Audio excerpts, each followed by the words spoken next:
Can you hear me now? Better? Okay. All right, well, just a little bit of housekeeping before we get started. If you don't know me, my name is Nicole Vega. I am the Director of Clinical Services here at John Knox.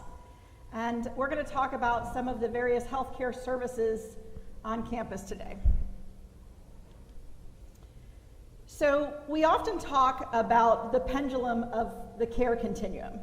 We know that people swing from health to illness at any given moment, depending on what might be going on. They might have an acute episode, such as COVID, the flu, or maybe they experienced a fall with a fracture. And otherwise, being healthy, we should swing back to our previous state of health.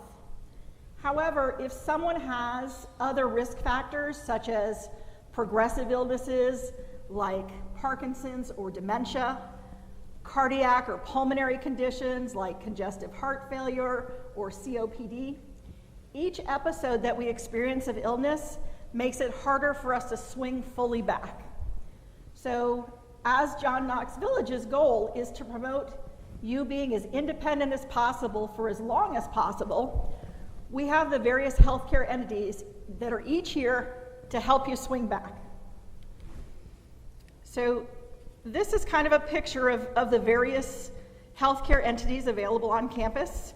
At the top with the nurse practitioner clinic, our new wellness liaison, the resident nurse or medical response program, home health services, outpatient therapy, Oakview Suites, the assisted living, Majestic Oaks skilled nursing, and even Talina, the fitness coordinator, all kind of play into that wellness circle for you.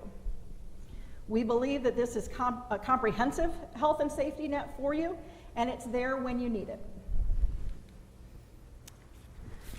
So I want to talk a little bit about what independent living looks like from a clinical perspective and how we try to define that. So we want to make sure that you are alert and oriented. You know who you are, you know the appropriate place and time and situation, that if we ask you questions, you have appropriate responses to those questions, that you have the ability to recognize emergencies, such as a fire alarm.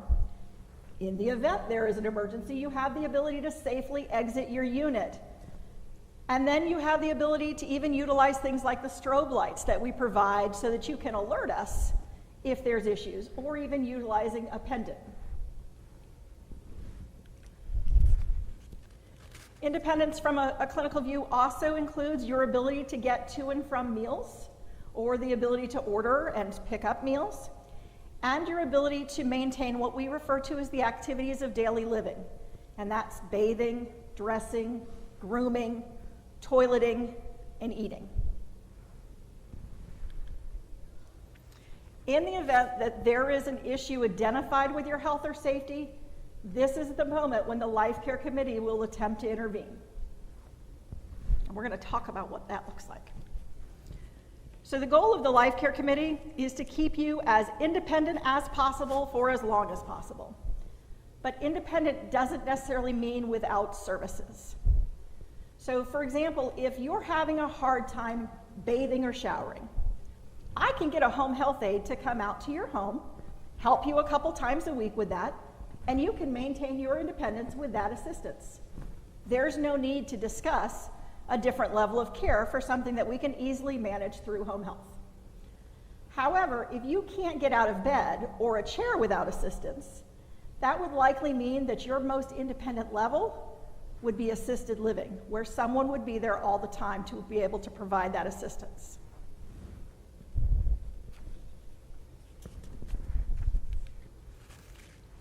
So with the Life Care Committee, we want to make every effort to ensure that the residents are able to stay in their unit as long as possible. But the Life Care Committee works diligently to review residents that may present with some concerns. The committee meets once a week, and it consists of an interdisciplinary team. It's the clinical leaders from across the continuum, so the clinical leaders at Majestic Oaks, at Oakview Suites, home health, myself, the nurse practitioner, Martha, the chaplain, both the director of operations and the director of campus services, anybody that might have been involved or seen some concerns that might need to be brought to our attention. Through the committee, we review incidents and accidents that have occurred to work and implement various interventions. And lastly, we look at new vendors and service providers that are wanting to offer services to our residents. We require them to do a background screening and confidentiality agreements because we want to ensure that everyone that we authorize to come on campus has your best interest at heart.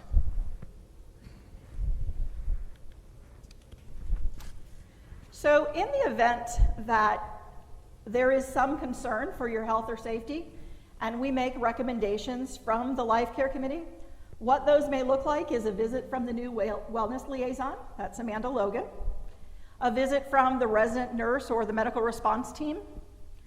We may recommend a follow-up with your primary care physician. We may ask you to be evaluated by outpatient therapy services. We may look at implementing home health services. We may recommend that you get some lab work done. Maybe you have a medication that requires some monitoring. You might not have had that done in a while. We might recommend vision or screening services. So again, when those recommendations are given to you, we hope that you follow them because the intent is that those recommendations are kind of tried and true and tested, and we know that they help promote your independence. So a little bit about the Wellness Liaison. Some of you have had a chance to meet her. I know she's come through a couple of the committee meetings.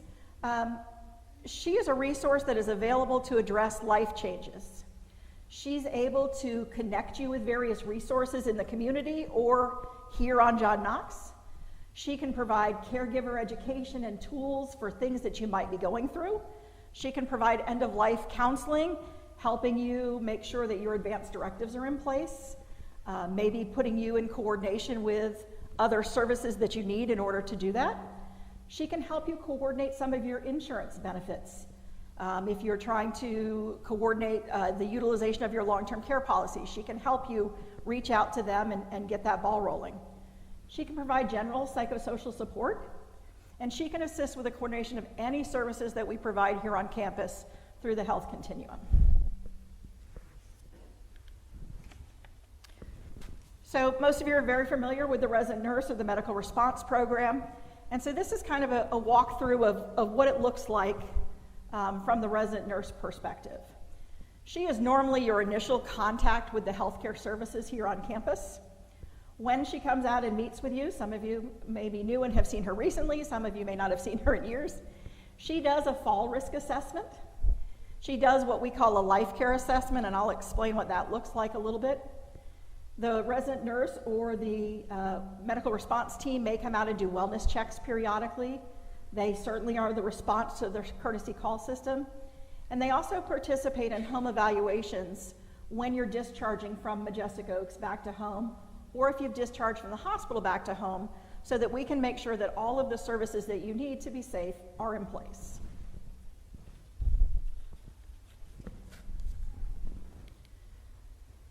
So when I talk about that life care assessment, one of the things that she's going to look at is a cognitive assessment. And the life care assessment is simply a scored tool that we use. It allows us to kind of gauge, based on a point system, what level of care seems most appropriate. So one of the first parts of that is cognition.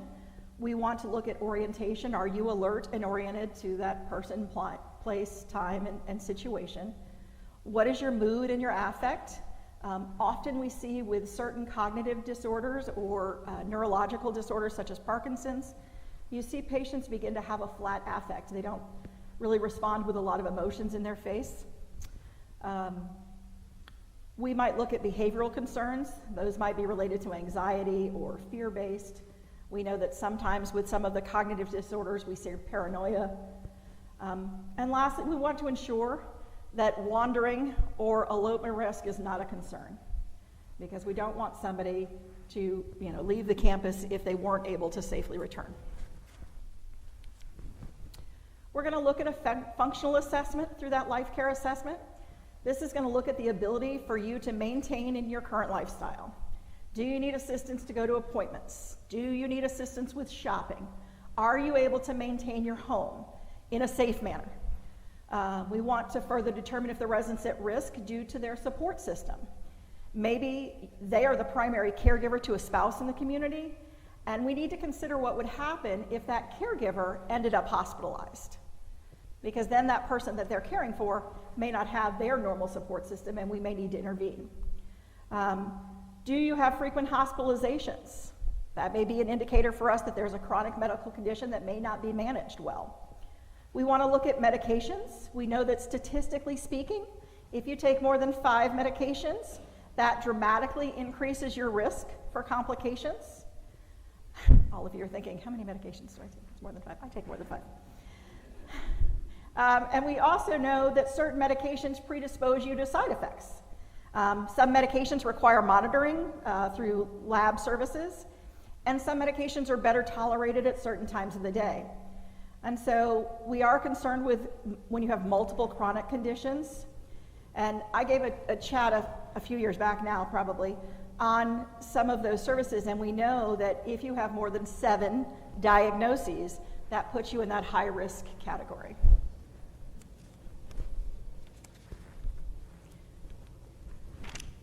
So we kind of talked a little bit about that, what looks like independence from a clinical perspective. That includes those activities of daily living again, that bathing and grooming, dressing, whether you can manage your toileting and your continence, oral hygiene, hearing and vision, nutrition. Are you eating? Are you eating meals appropriately? And lastly, the resident nurse is going to assess your mobility and your fall risk. Are you able to safely move in your home or through the community? Do you have an impaired gait, or do you have issues with balance or paralysis or limited range of motion that might impact your ability to safely ambulate? Are you able to safely transfer between surfaces, such as from a bed to a chair or from a chair to a standing position? And then, do you require any assistive devices, canes, walkers, wheelchairs? And in the event of the emergency that required you to evacuate, can you safely do so on your own, or would you require assistance?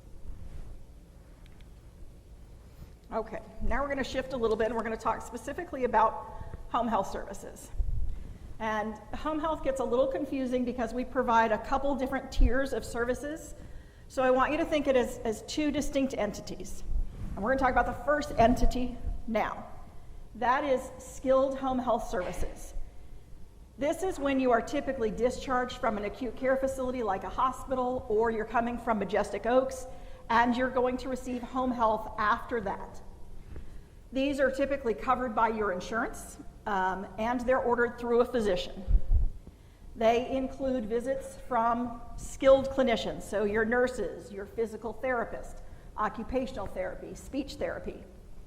Those clinicians are going to come and do their initial evaluation with you. They're going to establish a care plan for you with goals.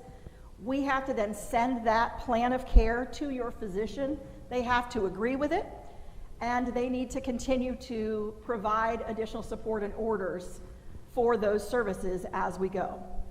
Once you meet those goals, those services then will cease, and you won't have skilled home health services.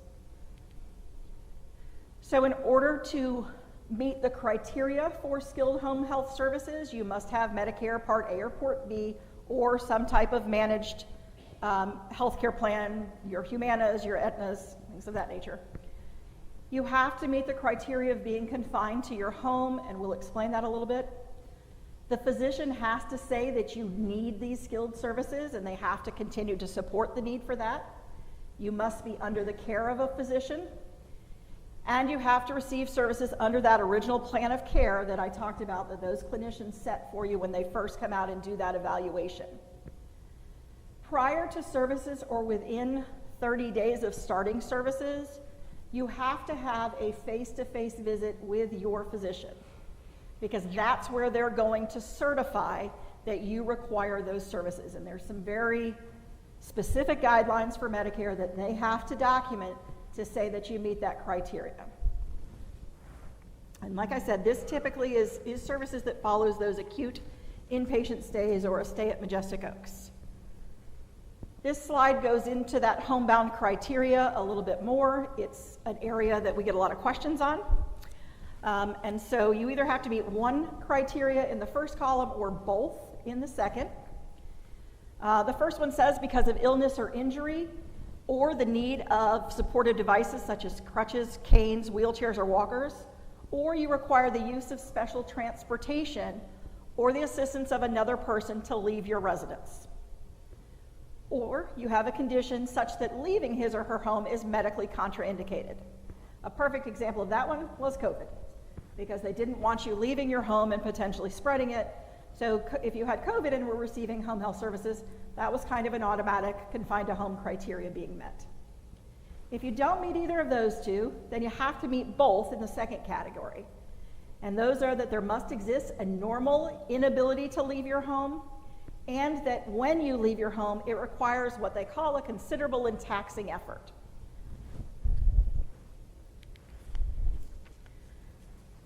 So some examples of homebound might be a patient who's blind and requires the assistance of another person leaving their place of residence, a patient who's just returned home from the hospital stay and who's had some type of surgery that results in weakness or their inability to bear weight, causing pain, therefore their actions may be restricted.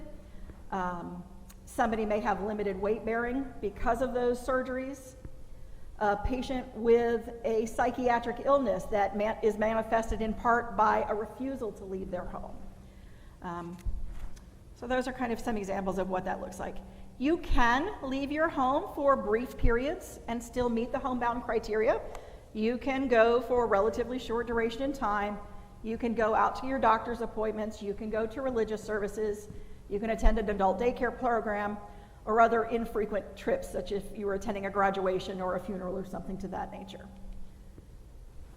So outside of Medicare, our home health service accepts Aetna, Blue Cross, Cigna, both Humanas, both a PPO and an HMO, United Healthcare, and WellCare Medicare. Now, if you don't have one of those, we can certainly call and try to get an authorization for your insurance because you live here. Under the requirements for a CCRC, they are supposed to work with us on that, so we will do everything in our power to get that approved. That just may take us a couple days if it's an insurance that we don't normally work with, but we will work very hard to do that. So that's that skilled home health service. Now we're going to talk about private, and this is that other side of the coin. So private services are a lot easier for a lot of reasons, and that's because you're paying for it and the government is not, therefore they don't care. So there are not as many restrictions that are placed on us for private duty services. They can include nursing services or services that are considered non-skilled, so like a home health aide or a companion. You can receive physical and occupational or speech therapy under private services. So when we look at what skilled nursing can provide to you under private, these are the services required by a licensed nurse. We have two options for medication management, and we're going to talk a little bit about those. We can do wound care, we can do catheter care, we can do disease management and education. That skilled service does still require an order by the physician and a periodic review, but it doesn't have the same face-to-face requirement and the same frequency and oversight because, again, the government is not paying for it. So I said we have two options under some of the skilled nursing for medication and case management assistance. The first one is a weekly service, and this is where we'll do a weekly pill planner for you.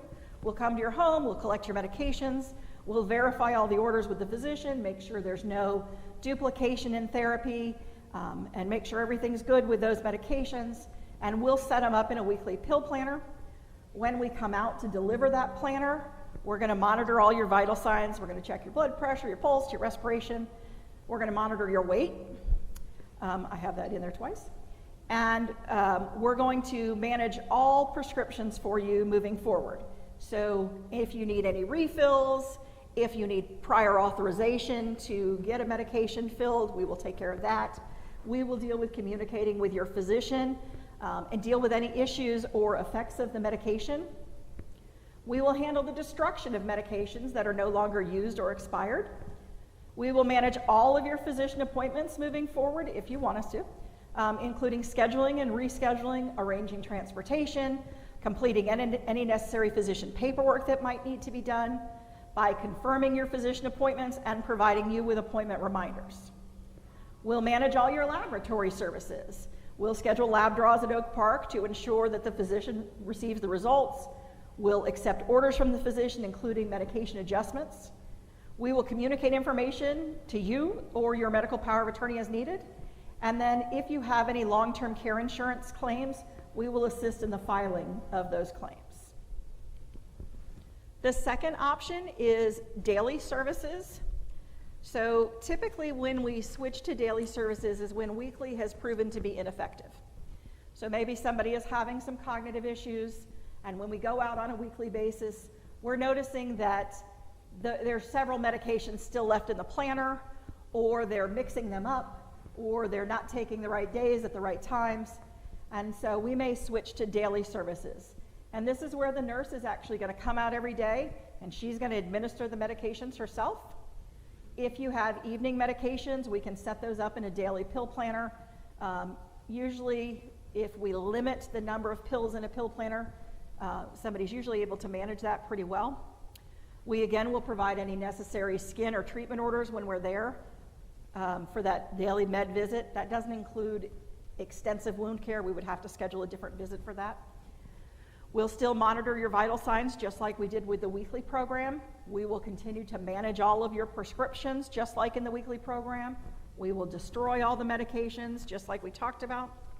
We'll manage those physician appointments and scheduling and transportation, all of your lab services that may need to be done, and again, we'll assist in filing any insurance claims that you have through your long-term care policies. Under private services, we can also do those non-skilled services. Those are the home health aides and companions. Aides are able to do hands-on care. So bathing, dressing, grooming, all of those ADLs that we talked about, meal assistance, safety and fall prevention. They can also do light housekeeping and things like that. The companions are hands-off. So they are not allowed to provide actual care to you. They can do hand-holding to steady you. They can help you brush your hair. And help you put on makeup and things like that, but they can't do care and services for you. But they do our pet care and pet walking, changing cat litter boxes, shopping, and assistance with transportation. Then we can talk about outpatient therapy a little bit. We have outpatient rehab services, and the World Health Organization defines this as the ability to optimize functioning and reduce disability in individuals and their health conditions and interaction with their environment. So they're going to be able to address those chronic underlying health conditions and make sure that your mobility and those activities of daily living are able to be accomplished in your home. They may modify your environment to better suit your needs. They may install hand bars or grab bars for you, maybe a toilet frame, things that will help you maintain that independence. They may prescribe or assist you in using assistive devices such as a wheelchair, walker, or a cane. They will adjust it to the appropriate height, because sometimes we see you walking around with ones that are not appropriate. And then we'll do education and task adaptation for you so that you can continue to perform those services. Sometimes it's just tweaking how you do things, tweaking how you get out of bed, tweaking how you get up from a chair, tweaking how you reach or stretch for items that might be a little out of your reach. They do physical exercise and training to help with muscle strength, and they can work with persons with stroke or Parkinson's disease to improve some of that muscle memory that gets lost along the way. We do modifications in someone's home to help them improve with safety and independence, educating a person with heart disease maybe on how to exercise safely, positioning and splinting techniques to assist with maybe a surgical or an orthopedic injury. And then we also have the speech and language pathologist who can improve communication, swallowing deficits, or things like that after some type of neurological issue or brain injury. So the key to any health services on campus is to communicate with us early and often. If you have medical concerns, please reach out to me or reach out to home health and talk to us so that we can offer assistance if you're not sure where you should go with those. If you are noticing that you're having some additional medical concerns or mobility issues, please reach out to us. We want to get you connected with outpatient therapy so that Kyle can work with you and get you back to new again. If you're pending any procedures or any surgeries, please let us know. Oftentimes, the physician will tell you that everything's taken care of, and then maybe the home health services haven't been ordered. And you come home and there's a gap in that, and we want to avoid that. So we can start talking to them early on and getting the necessary orders and making sure that you're going to have everything you need when you come home and that service is timely. Please reach out to the resident nurse or the medical assistants or the nurse practitioner. We can help plan services for you. You can reach out to Amanda, the wellness liaison. We can help you with that organization of advanced directives, and we can work on strategies to keep you independent. We kind of talked about that pendulum swing in the very beginning. And so on the health side, this is when we should be doing planning and communicating and educating ourselves and anticipating the potential for something to go wrong. Because once we're in that state of illness, we're now dealing with the illness itself, anxiety, stress, frustration, fear. That is a hard time to plan for healthcare services when you're already knee-deep in them. We also talk about caregiver burnout. This doesn't apply to just people that live in your home. We know that we have some very helpful neighbors on campus. And so caregiver burnout is defined as a state of physical and emotional and mental exhaustion. Stressed caregivers may experience fatigue and anxiety and depression. It's really hard for you to care for someone if you're not taking care of yourself. Causes are role confusion. We know that many people are confused when they're thrust into the role of caregiver. It can be very difficult for a person to separate their role as caregiver or their role as spouse or lover or child or friend. Often there are very unrealistic expectations about caregiving. They expect their involvement to have a positive effect on the health and happiness of the patient.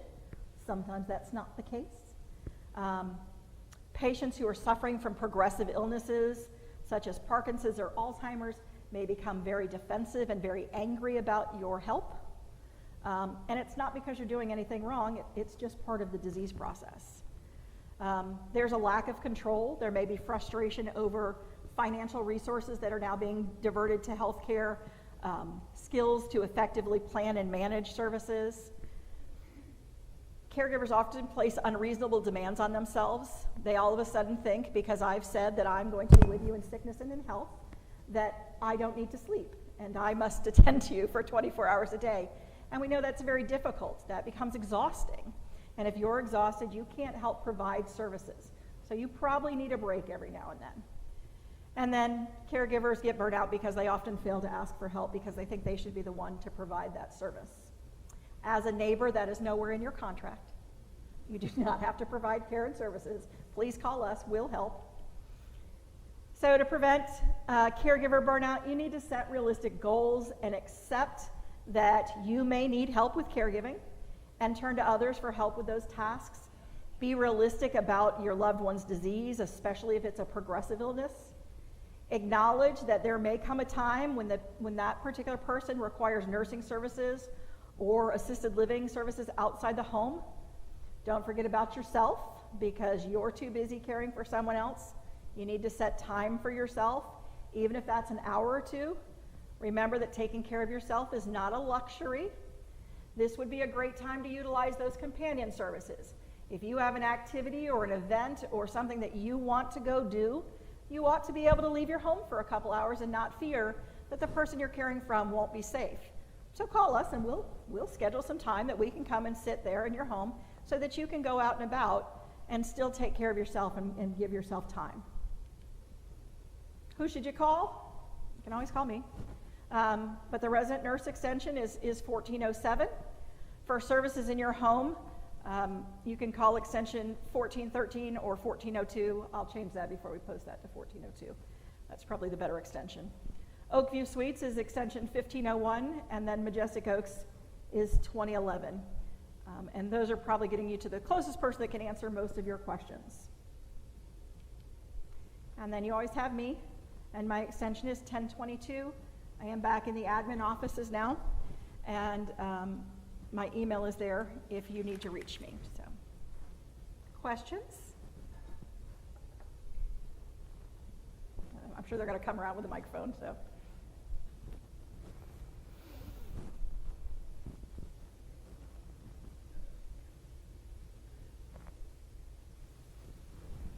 It's hot up here under the lights.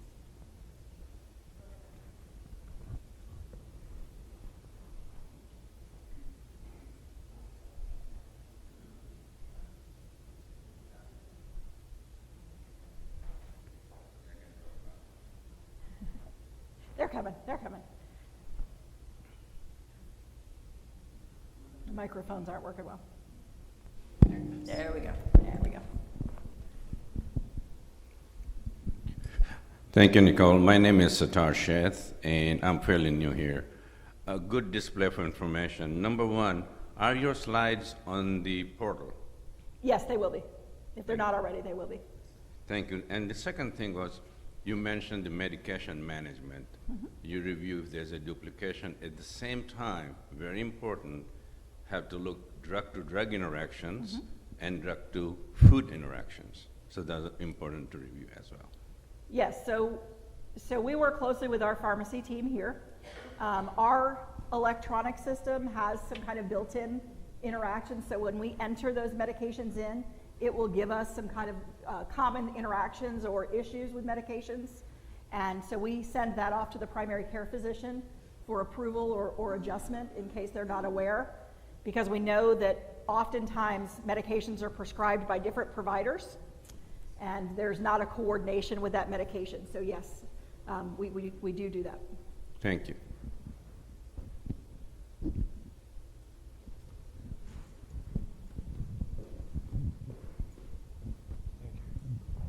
Good morning. How's that? There we go. My question is, if you go off-site to the hospital for some reason, and when you come back, if the hospital assigns caregivers, how do they interact with John Knox? You wouldn't have two sets of caregivers, like visiting nurse? No. So when you're at the hospital, you obviously have the choice of who you want to provide your home health services. We'd certainly like you to choose us, but if there was a reason that we couldn't provide the services, or it was an insurance issue, what have you, or your physician had strongly made a recommendation for a different provider that they work with, we just like to know who that is, who's coming onto campus, so that we can be involved in the event that there is an emergency. So if you have outside caregivers coming in, we like to be notified. We usually find out as they come through the gatehouse that somebody's getting some extra services, so we may reach out to you to find out what's going on. But no, we can't. We could provide private services if you were getting skilled home health by another person, but as you can imagine, the government won't pay for two people to do the same thing, so we would not be able to provide skilled services if you were getting that from another company. I'm going to add to that. If the number one thing to remember when you're going into the hospital and you need aftercare, that you have patient choice. So just make sure that when they're doing their follow-up and their discharge, to remind them that you live at John Knox Village, so that they can make plans for discharge to our services, because both Halifax, Orlando Health, and Advent Health are well aware that we have home health, we have inpatient rehab, we have outpatient rehab.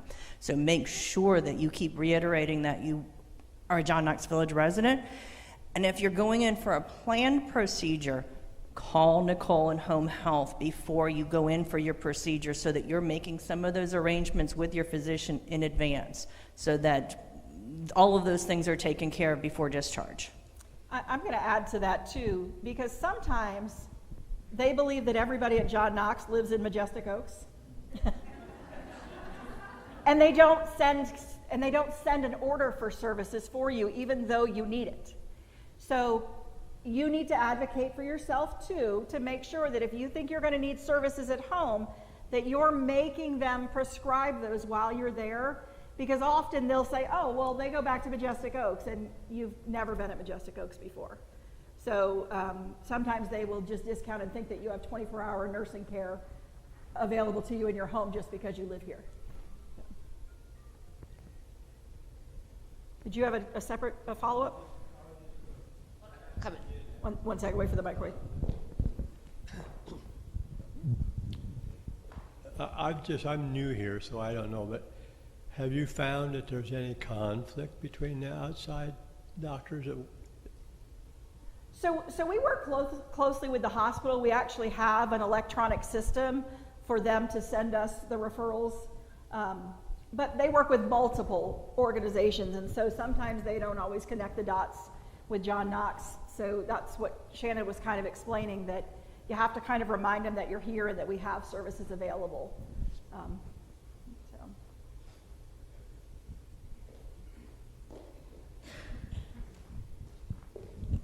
Any other questions?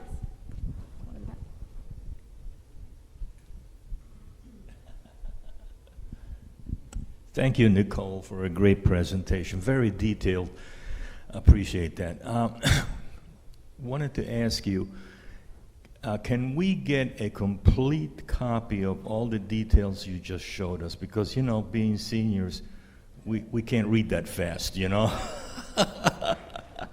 So either get a copy. I know it's going to be online because you answered his question, but can we get a printed copy?